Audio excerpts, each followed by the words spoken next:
cadets have flown from Randolph Field to welcome a graduate of their flying school.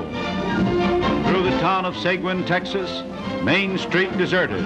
Everybody has flocked to welcome the homecoming hero. Captain Alvin Miller, winner of 4 high decorations, and even the sheriff's horse is overcome. Flying fortress pilot in the Pacific War, he performed exploits of battle and heroic rescue. And his mother is so proud she's breathless and virtually hatless. Son, you're looking fine. And Dad adds his approval. Local boy, the hero flyer certainly made good. And the old hometown stages a big parade. Captain Miller coming down Main Street with his wife. At the boyhood house of the aviator whose war exploits have made him the first Army man to win 4 high decorations. The Distinguished Flying Cross, Distinguished Service Cross, Silver Star, and Purple Heart, not including a wifely decoration.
There is a tiny rock cabin a few miles outside of Seguin that served as an outpost for the Texas Rangers more than 100 years ago.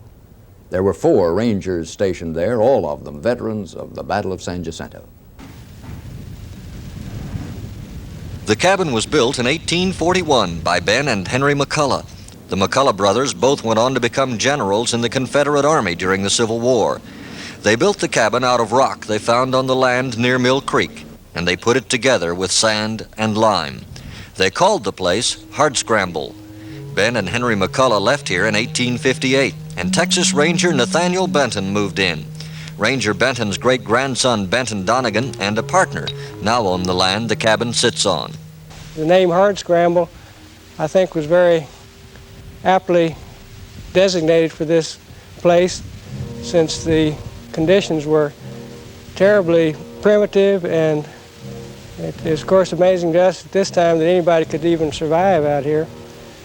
The water supply was non-existent other than a hand-dug well, which we have just recently discovered, and we have surmised that the water supply was probably supplied by rainwater off of the roof by means of a gutter into the well that you see here directly east of the cabin. Their main duty was to protect any settlers from whatever problems might arise. You can tell from the lay of the land this was a high point in the area, so they could see any unwelcome intruders, such as the, at that time, Apache Indians that would sometimes come into the territory and give them some sort of problems. You can look at the building and tell from the parapet type structure up there that they could lay down on the roof and shoot between the grooves that were built to lay a rifle in. Also, if the siege got too bad, they would go inside, and there's a trap door with a deep hole which they used to take refuge in if they were under siege for some time. They had food and water, and supposedly would not be detected in that area. And evidently, as best as we can find out, they never did lose anybody out here. So they must have been successful in their attempts to withstand any attacks they may have had. Nathaniel Benton was replaced as ranger here by Elijah Dale. The Dale family was the last family to live here. The Dales built a larger home nearby, but it was torn down many years ago. Hardscramble was a remote place in the 1800s. It was a 4-day ride from Austin. But the lonely ranger station, with only 1 or 2 rangers here at a time, apparently provided about all the protection the settlers needed. Hardscramble also served as a stop on the stagecoach run between Houston and San Antonio. The cabin remained the property of the state of Texas until 1891, when it was returned to the Dale family. Benton Donegan began restoring it several years ago, using the stone and other materials from the ranch land around the cabin. The exterior walls were patched up, and the fireplace had to be completely rebuilt, but the inside walls have not been changed at all. The wood used in building the cabin was wider and thicker than any wood being cut today, so Donegan bought an old building and tore it down to get lumber to repair the flooring and beams. Donegan believes the early residents of the cabin would find it looks today much as it did in the 1800s. The land around the cabin is different, though. There were no mesquite trees here then, and the rangers could see for miles around. There are a few signs that modern civilization has intruded, but it is not difficult to imagine how lonely a place this must have been 100 years ago. Hardscramble is on a working ranch now, and it is not open to the public. But Benton Donegan does not rule out the possibility that the old ranger station might turn up on a tour of historic sites from time to time.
Comal is Spanish for flat, and that certainly describes the valley that carries the water of the Comal River to the Guadalupe.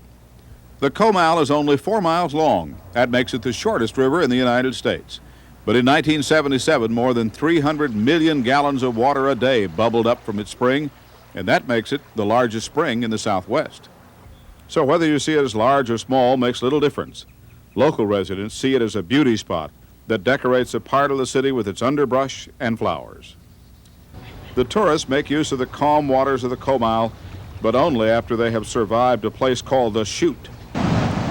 This is probably New Braunfels' biggest tourist attraction. Charlie Day?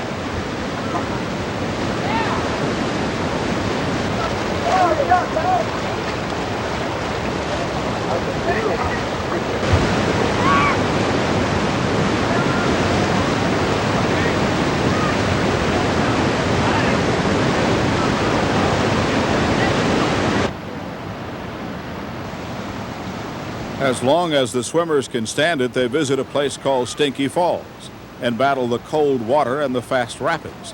It's a tuber's paradise.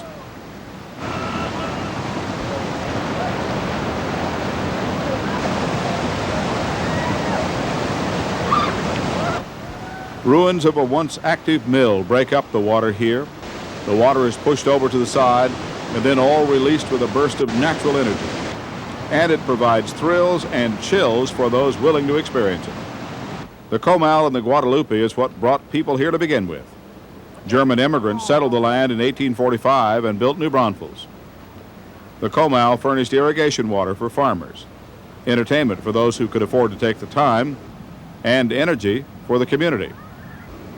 New Braunfels Utilities still generates electricity on the Comal, but the majority of the excitement here today is classified as recreation.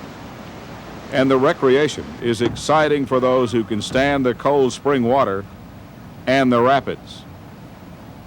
As for me, neighbors, I kind of like to just look at the scenery.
John Moore was the son of Queen Victoria's doctor.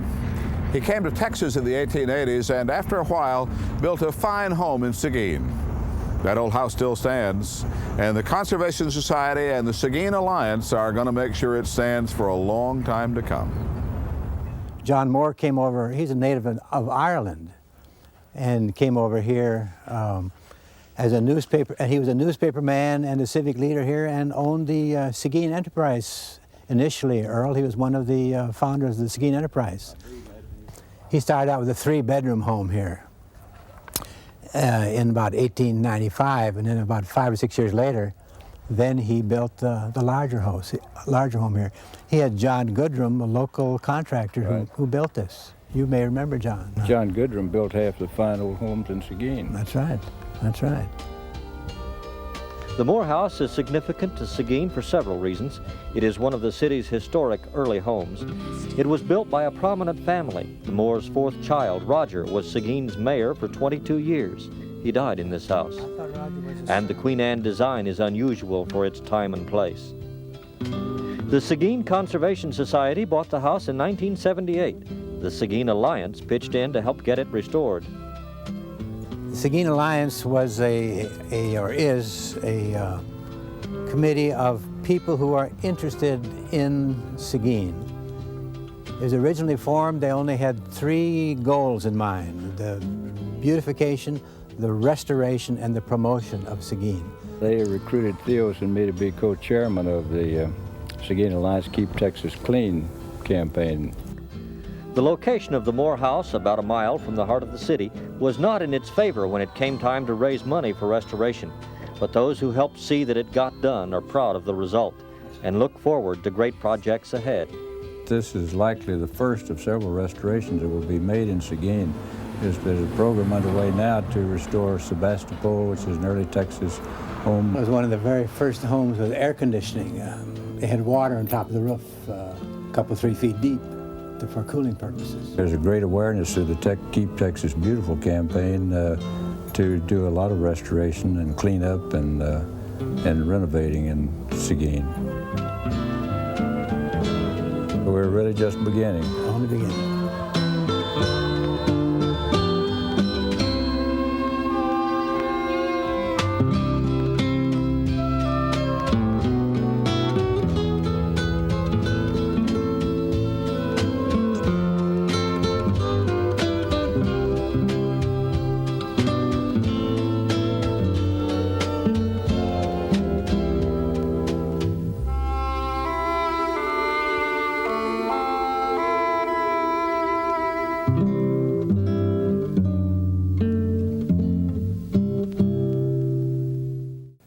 the name George Hardiman Smyer does not ring a bell, then perhaps you remember him as Johnny Lane.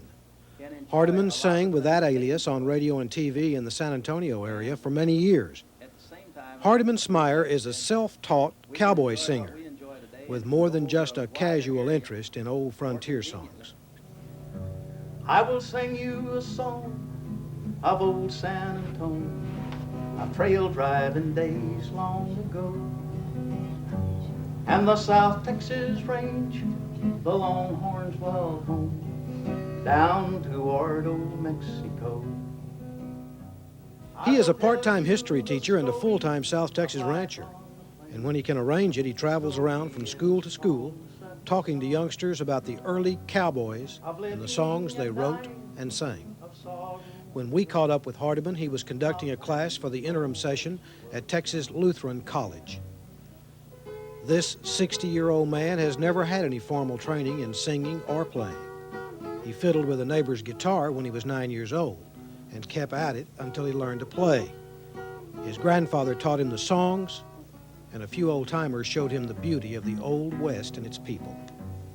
I will tell you the story of life on the plains, the story in songs that were sung, of living and dying, of sorrow and joy, out when the Old West was young. I guess that when I really got an interest was we were living down in Nueces County, and I don't. Now you look at back every year your life changes. You can't say what you felt in those years, but I can just roughly remember. I can't say I remember that like yesterday or anything, but it was. I must have been about 2 or 3 or 4 years old, and there was a fellow down there by the name of Les Vivian, and Mr. Vivian used to come by and take me on his horse and go up and ride around among those cattle. And that's that and riding with my granddaddy on his place. And remember, that's when I got interested, I guess, that later on. Now, I guess I'm trying to go back to those days when I sang these songs, except that there's a vitality in these songs and there's a future in them. I mean, these songs are not songs about the past. For me, there are both the past and the future. A Western song is a personal song. It's usually about an individual. He skips around from subject to subject because he has so much love for the Old West and so much to say about it. He gets his students involved. He entertains. And somewhere in all this entertainment, he manages to teach history. It's a method his students appreciate. Ay, Jalisco, Jalisco, Jalisco, tú tienes tu novias que es Guadalajara. Muchacha bonita, la perla más rara de todo Jalisco es mi Guadalajara. Ay. Me gusta escuchar los mariachis cantar con el alma sus lindas canciones.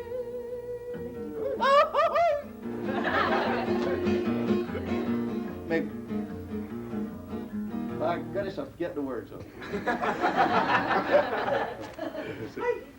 My brother taking this course a few years back when he was here before, and he said that he's just a really nice man and really caring and knew a lot. Jalisco, no te rajes. That means Jalisco, don't give up. Sale del alma comes from love. Un gritar con calor, a heated cry. You know, I'm used to Western songs when I was raised up and going to old dances and that, but I want to get back to the 18th century and see what that was like.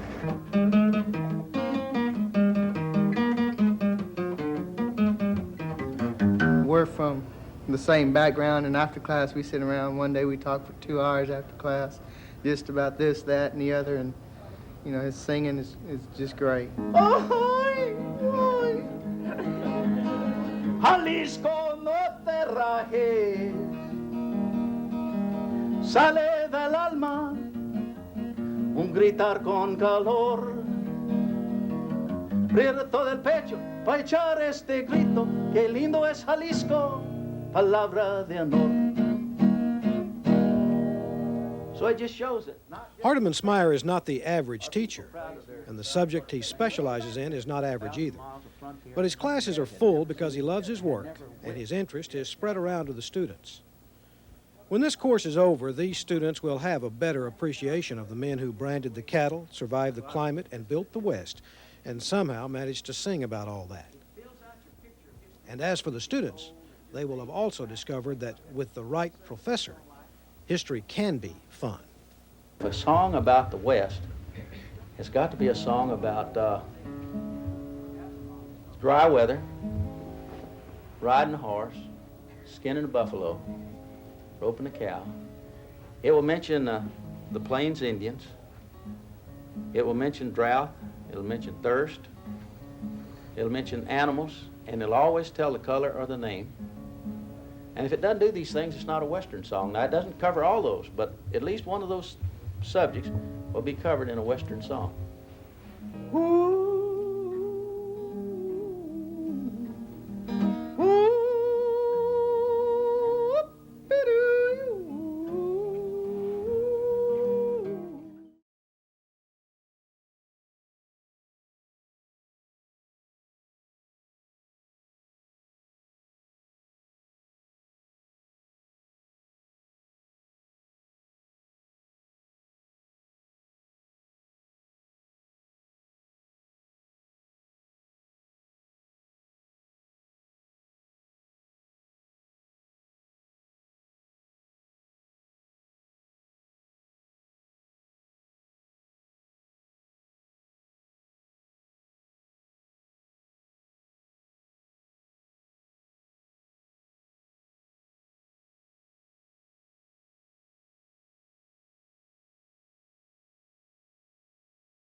Kingsbury sprouted on the Southern Pacific Railroad line about halfway between Luling and Seguin in the mid-1870s. It never did reach the stature Colonel William S. Kingsbury envisioned for it. He called it the land of milk and honey. Colonel Kingsbury picked this spot for a town because it was the highest point between Houston and San Antonio, 711 feet. The population grew from a few to a few hundred by shortly after the turn of the century. And the town had its share of hotels and saloons, schools and churches. The names on some of the buildings have changed, but the new Kingsbury lines up just about the way the old one did.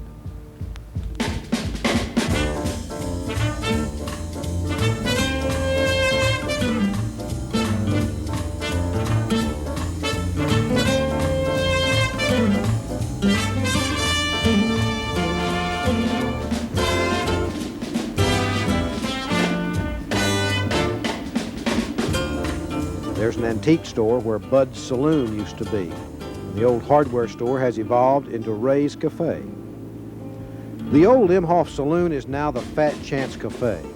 There was a fat chance it would ever exist. Kingsbury natives Aline Schromick and Ruby Core recalled their school days, the good old golden rule days. Hay rides, catching the freight train and riding it down the railroad a mile and then getting off. And we were about one of the first Girl Scout troops here in Texas. They were? Uh-huh. I was a Girl Scout when I was 12. And so see now, 74 minus 12. So that makes a good while back that we were Girl Scouts, and we stayed Girl Scouts till we were 18. We were the basketball and volleyball champions of the Guadalupe County back then. For many years. For many years. We had grocery stores, drug stores, a bank. Well, it was just in churches. We had a nice little town here. There were 365 people in Kingsbury in 1906. That wasn't quite enough to keep the town really going. Oil-filled prosperity came and went, and a lot of people moved to Seguin or Luling. But Ruby and Eileen liked growing up here. Oh, we did. We had lots of fun. There was nowhere else to go, see, and we had all of our fun was here. Well, we just had a lot of good friends and relatives, and we were just happy. We felt just like we were one big family. Fire destroyed much of the town more than once, but Kingsbury is resilient and has bounced back. Many of the people living around Kingsbury now are newcomers from the big cities, and the businesses in town cater more to them and to the visitors than to the old-timers. But that's okay with Ruby and Eileen. A different town is better than no town at all.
There is a silk screening plant in Seguin that's going great. Its story probably would be worth telling even if the workers there were somebody else.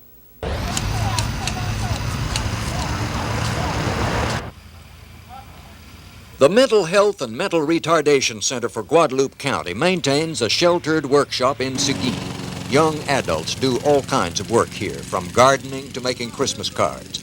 But the most unusual and most ambitious project here is the one they launched on Independence Day. '79, and we silk screened T-shirts for the Freedom Fiesta, 4th of July celebration they have here in town. And we just learned through trial and error. No one was available to tell us what kind of paint or what type of T-shirts or what would sell and what wouldn't sell. And we got the cooperation of some people here in town to help us come up with our designs for the T-shirts. And so we did the T-shirts and packaged them and sold them at the Freedom Fiesta. And we're real pleased and real pleased with the idea that our clients could produce such a quality piece of a quality item. The workforce here is made up of men and women 21 and older. Their mental abilities do not match their calendar ages, but the work they turn out is entirely professional.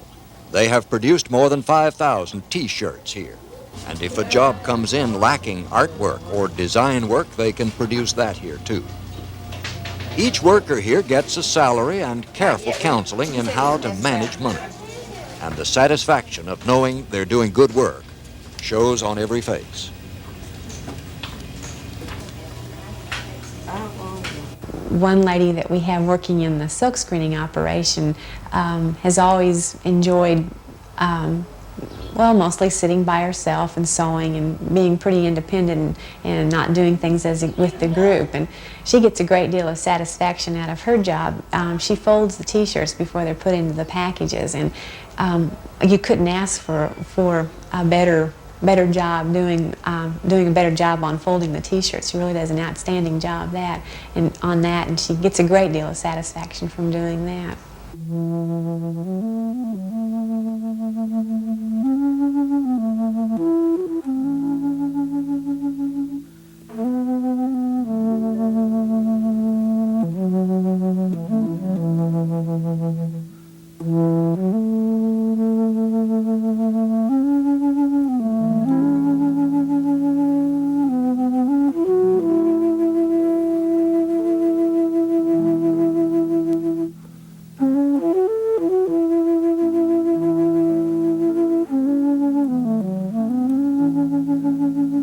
I really enjoy the work here. I think all of our staff does, and that's probably one of the main reasons why we all enjoy being here. We enjoy working together, and we have a very good working relationship with each other.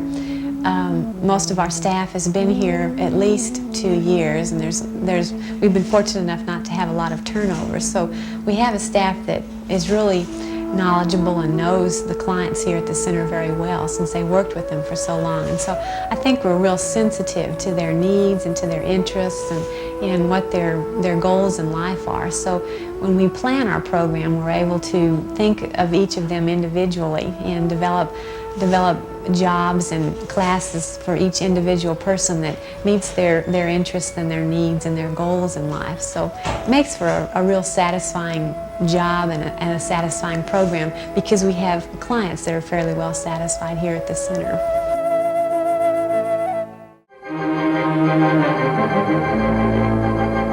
In 1926, movie making really took off in San Antonio. The silent film wing soared to the top at the box office and landed the first ever Academy Award for Best Picture. Big names have been no stranger here. John Wayne premiered The Alamo at the Old Woodlawn Theater in 1960.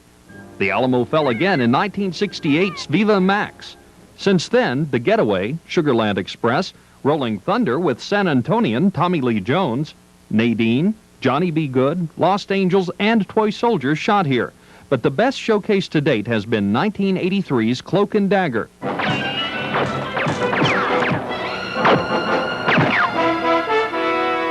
Why is he shooting at me? Must have found out where the cartridge is. The action movie starring San Antonio's own Henry Thomas of E.T. fame and Dabney Coleman was a virtual travel log of San Antonio's sights, We're a popular movie-making spot for several reasons, including our people, our weather, and our diversity. And we can look a lot like many other places, even some European, because of our German architecture here and our Spanish architecture here. The last 2 months of last year were really busy. Bob Hope taped his Christmas special here. The pop group REM shut down I-10 for 2 days to do a music video, and Patrick Swayze was in town to film a movie. During 8 weeks here, Swayze and crew pumped an estimated $3.7 million into the local economy.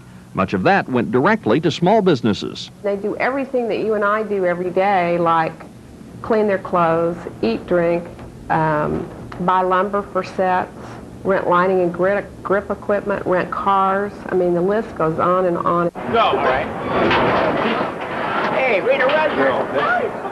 The Bob Hope special is expected to have an economic impact of a different kind.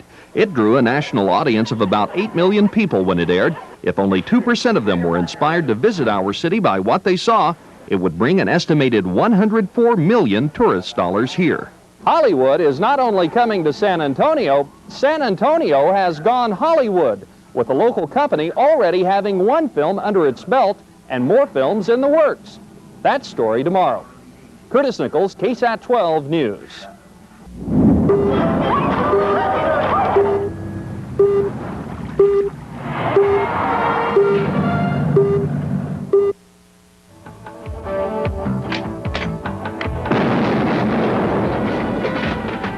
Shadow Force exploded onto the screen late last year. This action movie was filmed entirely in and near San Antonio. Hollywood actors worked alongside locals, including San Antonio Spurs star Terry Cummings. The film was done by a local company on a shoestring budget by Hollywood standards of about $1 million. It's on the big screen in Europe and has been distributed across the U.S. on videotape. It had a run in local theaters and in the coming months will be seen in limited runs in several cities. While Shadow Force isn't a blockbuster, there are big hopes for the company's next project. The movie is called A Setup. We have under contract Gary Busey. We have Christopher Walken has already sent us a letter stating that he wants to be the other lead actor. Along with the big names, hundreds of other actors and technical people, both local and from Hollywood, have sent their resumes hoping to land a job. And you're just being honest with the guy. Among them, Danny Spear. He was in Shadow Force, and he's done a lot of stage and screen work in Hollywood and New York. But now San Antonio is home. He runs the Alamo Street Theater, directs, and teaches acting. He's making a living at what he loves in a place he loves, and believes he and other local actors are at the right place at the right time. It's always better to be in a talent pool the size of the one we have in Texas. You don't have the competition. And like I say, I think people that are here right now are going to be getting in on the ground floor of an industry that I would say over the next 5, 6, 7 years is really going to grow. And the entertainment side of the industry isn't all that's expected to grow. Oh, Speedy. Yeah, I get a lot of looks when I go through the drive-thru there at Burger King on Speedy. And Speedy gets a lot of looks here at Alamo Plaza. The Burger King commercial you just saw a part of is one of many shot here. Commercials and a country music television series shot in San Antonio tomorrow. Curtis Nichols, KSAT 12 News. We go now to the outskirts of Seguin to visit an art school, a gift shop, and a tea room, all rolled into one old house. It was the home for the Yount family from the late 1800s until about a dozen years ago. The blinking lights on the sign out front direct people to the place known today as the Homestead. It's a business, but its early Texas appearance has not been changed a great deal since the Yount family of Germany moved to Texas and built the place almost 100 years ago. They wanted to get out. Eugene Yount was born and raised in this house. He lived here until 1946. His grandfather built it after moving to America to escape the Kaiser's rule in Germany. And in order to leave, they had to sell absolutely everything they had to make up the fare to New York, Port of New York, and they landed at Ellis Island. Absolutely, totally dead broke. And they met a stranger there.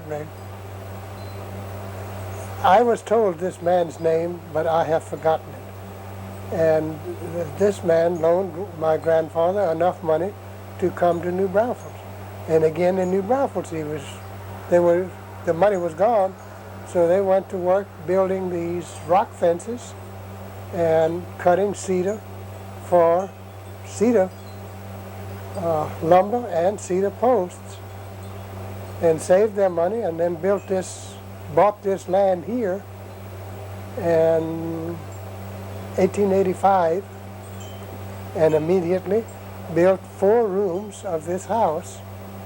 And then several years later, they built I think it's 3 years later, they built the rest of the house. Eugene's grandfather was one of many Germans to immigrate to Texas in the late 1800s for one reason or another. Agnes' grandfather came to this country too, but he came for the great California gold rush. Afterward, he traveled to the New Braunfels area to settle down. Most of the immigrants from Germany selected the hill country to build in, but the Younts preferred the flatlands around Seguin. They were farmers. In 1944, Eugene and Agnes Yount moved to new quarters, but the old house was occupied by the Yount family until the 70s. Eugene still owns it. In 1981, he leased the place to his relative, Jackie Yount, and Arlene Milner, and 3 other Seguin women. They had great plans for the old place.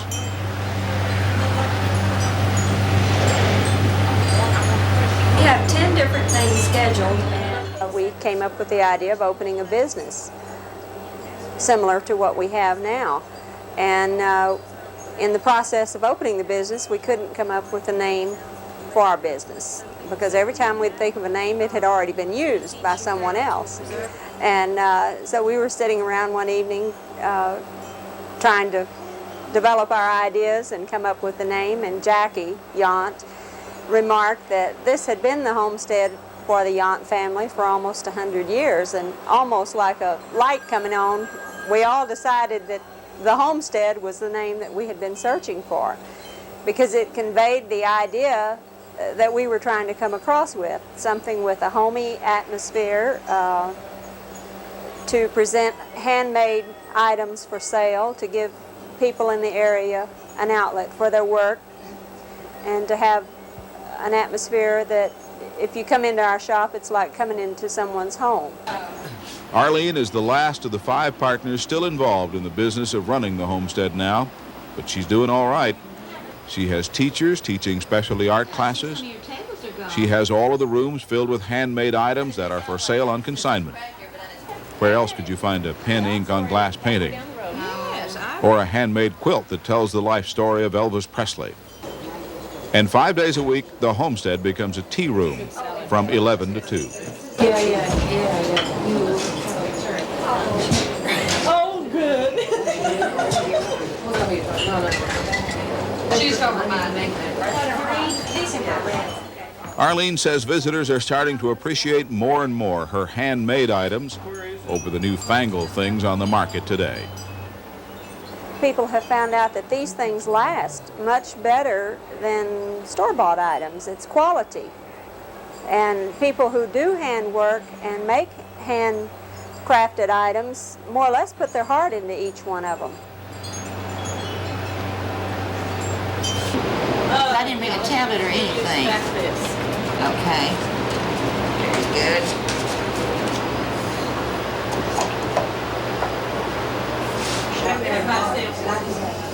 They never had so many people for lunch and so many clothes and whatnots decorating the walls and tables of the house when Eugene Yount was growing up here. But Arlene Milner and her people have instilled some new life in the old place. And Eugene's grandfather would probably be proud to see that so much of the old has been preserved in his old homestead west of Seguin. What is it you always say? Whatever melts your butter. Yeah.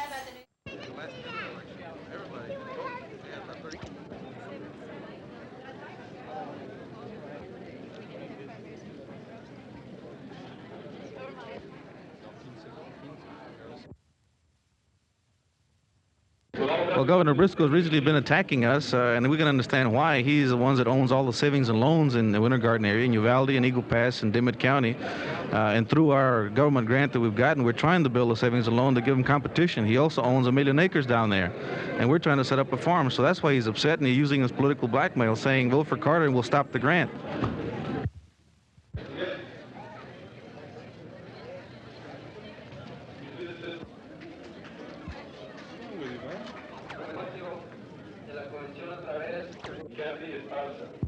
Judge Gutierrez feels that this year his party is as strong as ever at the local level, but he says it's the 1978 gubernatorial race that will be the true test of his party's strength.